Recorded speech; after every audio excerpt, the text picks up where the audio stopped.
Drinking alcohol, smoking, and drug use are harmful to health. I hadn't set foot in my family's ancestral home in Vermont for over 20 years, not since I was a kid, before the fire that took Grandpa Elijah.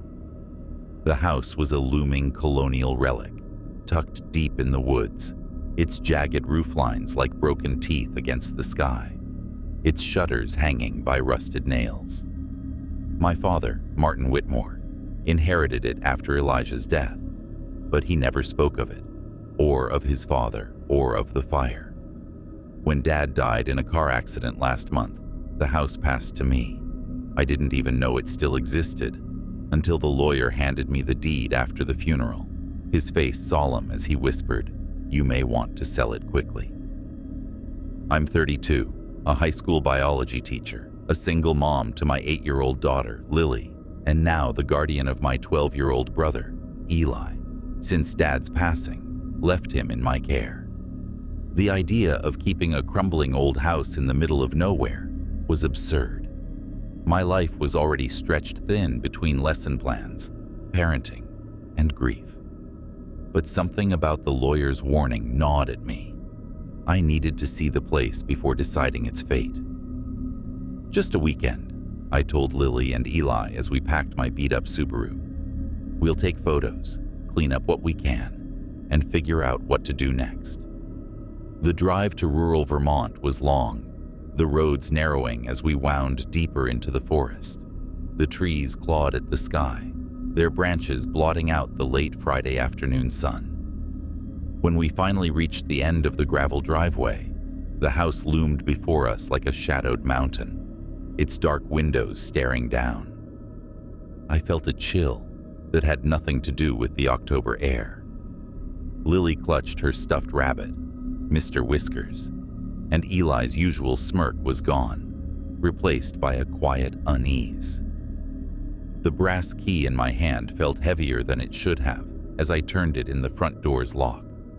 The tumblers clicked, and somewhere deep in the house, another sound echoed. A low, grinding noise, like a gear that hadn't moved in decades, suddenly stirring. I froze, my hand still on the knob. "Probably just the house settling," I muttered, more to myself than to the kids.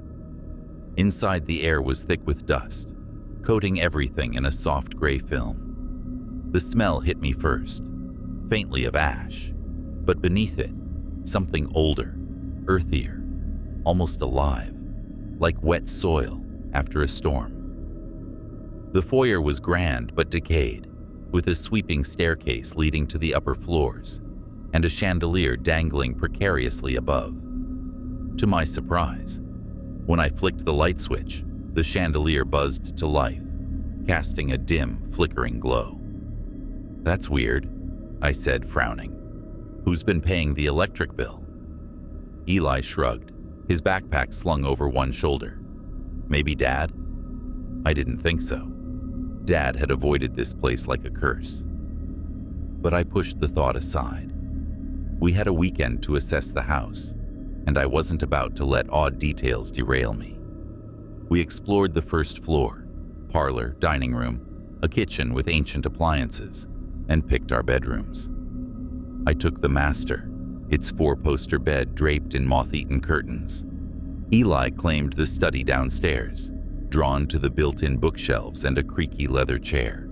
Lily chose a room upstairs, with faded wallpaper covered in smiling moons, her eyes bright with excitement, despite the house's gloom. "It's like a fairy tale castle," she said, hugging Mr. Whiskers. That night, we ate takeout pizza on the living room floor, the hearth crackling with a small fire I'd managed to start. It was almost cozy, the three of us laughing over Lily's stories about school and Eli's sarcastic commentary. For a moment, I could almost forget the weight of the past month. Dad's death, the sudden responsibility of raising Eli, the lawyer's cryptic warning. Then I heard the footsteps. They were light, padded, coming from upstairs. I set down my pizza slice, my heart picking up speed. "Mice." "Iba," I said, forcing a smile for Lily's sake. Or maybe raccoons. Old houses like this are full of critters. Eli's eyes flicked to the ceiling, but he didn't say anything. I noticed his hands tighten around his soda can, though, and I wondered if he'd heard something I hadn't. Lily just hummed, oblivious, drawing on a napkin with a crayon. I tried to sleep that night, but the master bedroom felt too big, too empty. The bed creaked under my weight, and the darkness pressed against the windows like a living thing. Around midnight, I heard it again. Not footsteps this time, but whispering. It came through the vents, breathy and indistinct, like someone murmuring a lullaby just out of earshot. I sat up, straining to make out words, but there were none, just the rhythm of it, rising and falling.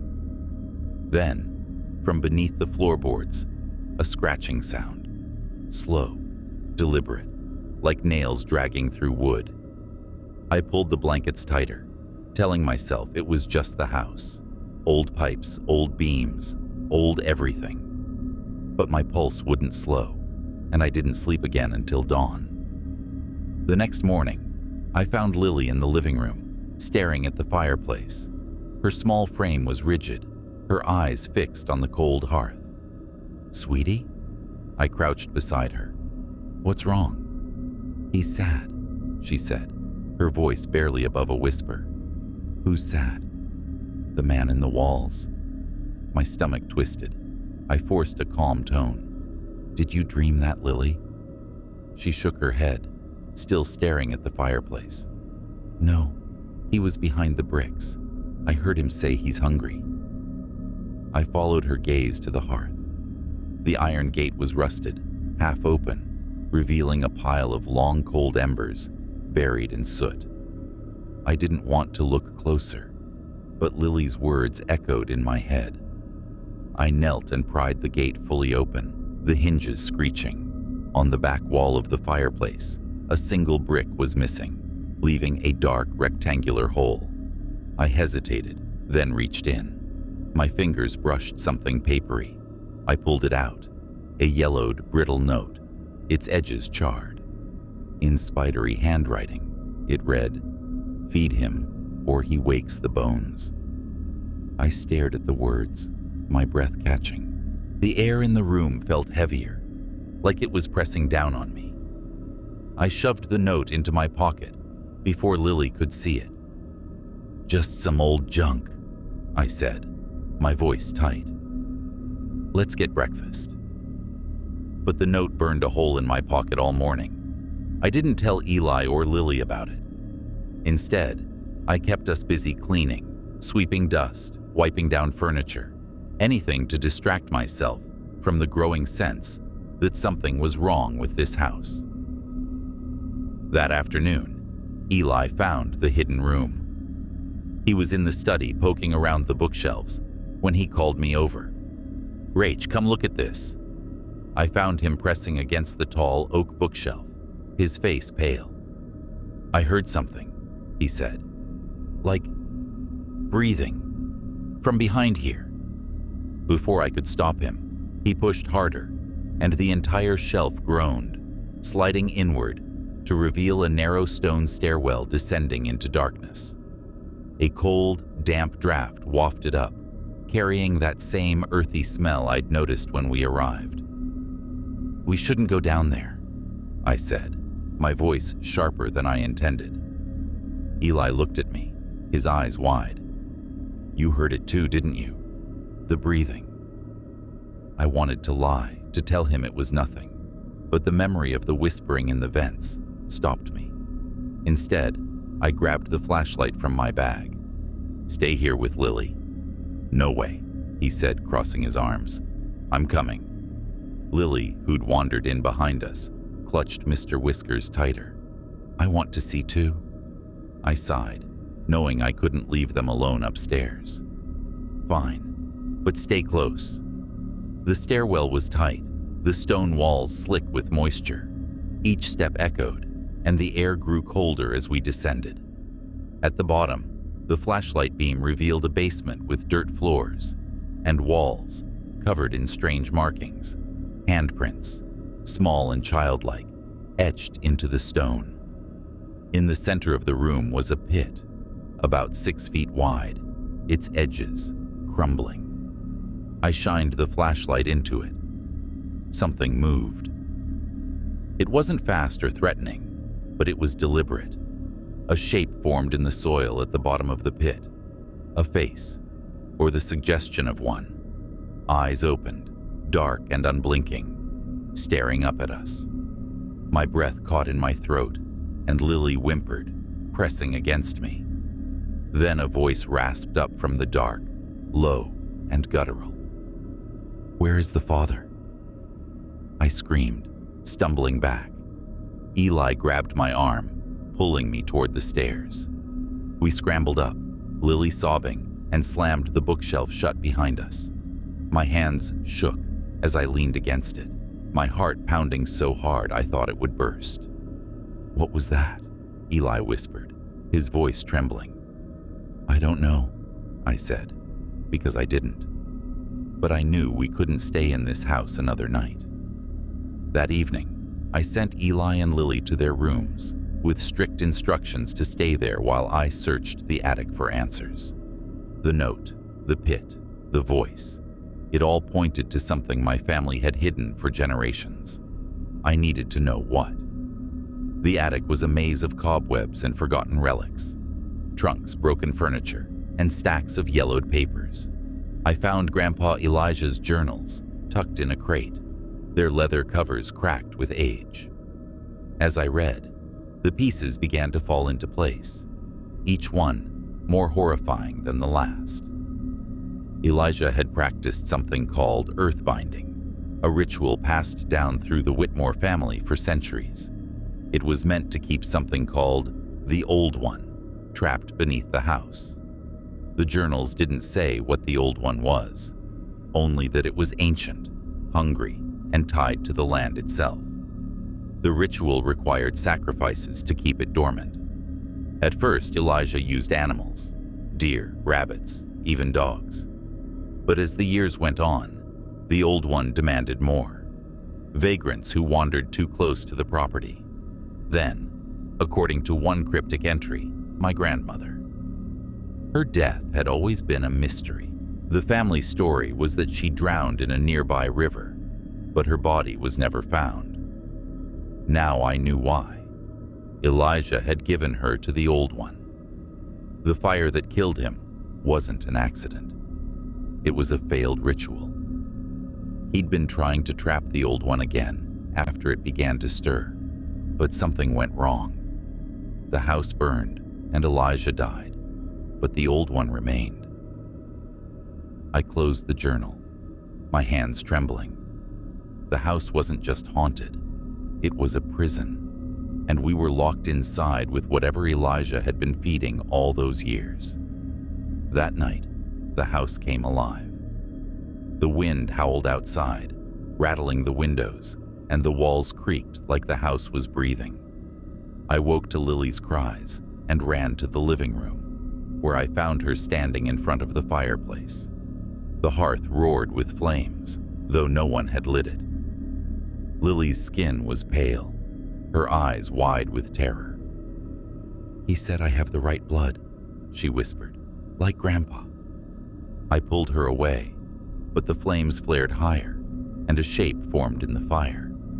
A man, gaunt and twisted, his skin charred and peeling, his hollow eyes locked onto mine. "Elijah, you must continue the rite," he growled, his voice like ash. "You must feed him." I screamed, and the fire died instantly, leaving the room dark and silent.